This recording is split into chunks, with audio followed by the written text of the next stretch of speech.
Hey everybody, welcome back. As you can see from the title, we are doing more home decor recommendations for adults and children with autism. So I got my laptop right here just to make things a little bit easier on myself. And let's get right into it. The first one that I'm going to recommend are bean bags or crash pads, the positive proprioceptive input that they can give to people on the spectrum. Now, what proprioceptive input is your body's awareness of its position and movement. Now, for people with autism who are sensory seeking, sometimes they will seek out input in this area by crashing into things. And that is where these crash pads come into play. It is a safe way for a kid to get positive input without harming themselves. And it is a great way to relieve excess energy. Sometimes when kids are overstimulated, they will be really hyper and they just need to get all of that out. And the next thing I'm going to recommend is a rock climbing wall, an indoor one. They come in all sizes, the little small ones that you could put even on the floor. I'll put a picture here for that, to the ones that actually go up a wall. These are a different form of positive input for that proprioceptive stimuli, as well as vestibular input. Now, vestibular input is dealing with the ear, particularly the inner ear, and this helps us to understand spatial awareness as well as coordinating our balance and things like that. Rock climbing walls are great for improving balance. They also help with building problem-solving skills in children, them understanding where to place their hands or feet next, relieving anxiety and stress, because you are sort of in a meditative state as you are climbing this wall. It is also helping with setting and achieving goals. Get that sense of accomplishment when they reach the top. I just recently got one for Zai because he was climbing on everything, dressers and just anything he could, get on, he was climbing it. So now he has a tiny rock climbing wall in his room. All right, the next thing I'm going to recommend for a household is plants. They're a great source of stress relief, and taking care of a plant can also be a good form of therapy. I understand that, not everybody is a plant person. And for that, I would say, to just simply invest in some really good fake plants, the ones that look really well. I have a combination of both in my house, live plants as well as fake ones. I bought a tree from, I think, Amazon for like $70. I'll link it down there, but you really cannot tell that this tree is fake. And people, they walk past it all the time and they ask about it. And the key to that is to stage it as if it were a real plant. So putting it near a window in a pot and probably putting some, some dirt on top of there, some, rocks if you want to, get decorative with that. But a fake plant can be just as visually appealing as a live one. Now, some recommendations for some easy live plants. I would say any type of pothos is really good for beginners. ZZ plants are another low maintenance plant, and snake plants are very good as well. I have a monstera in my living room. I've been taking care of this plant for years now. And that is one of the most low maintenance plants. People are surprised when I say that. For me, I know that I do not water regularly like that. And plants like this, they prefer to dry out, for their soil to dry out a bit in between watering.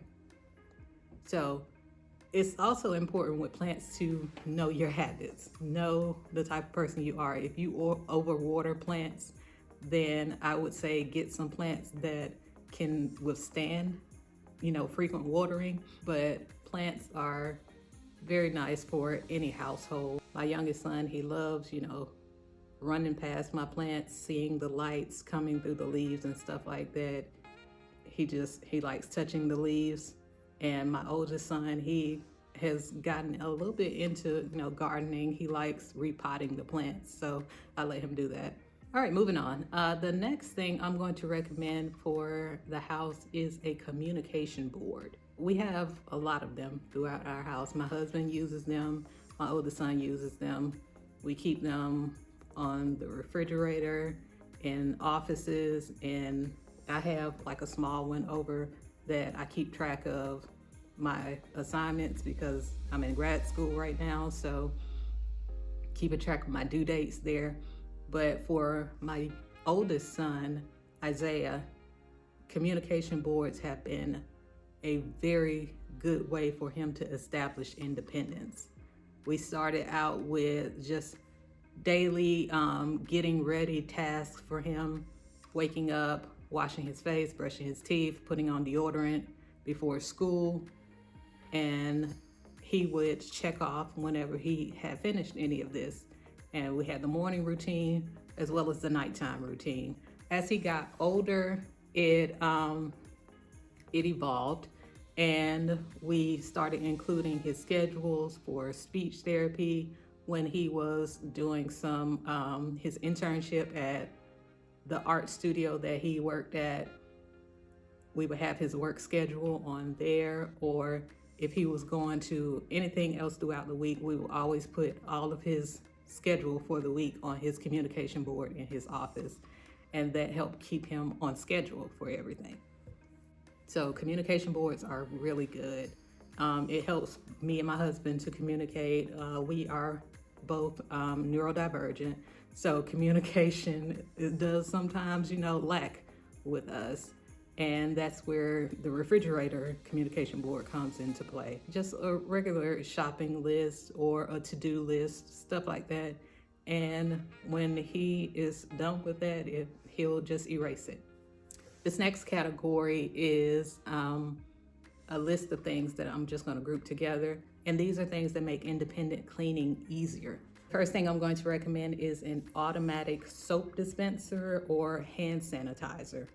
We have one of these for Zai right now, but my oldest son, he has one of them in his bathroom as well. He doesn't have to, decide how much soap is enough for him to clean his hands.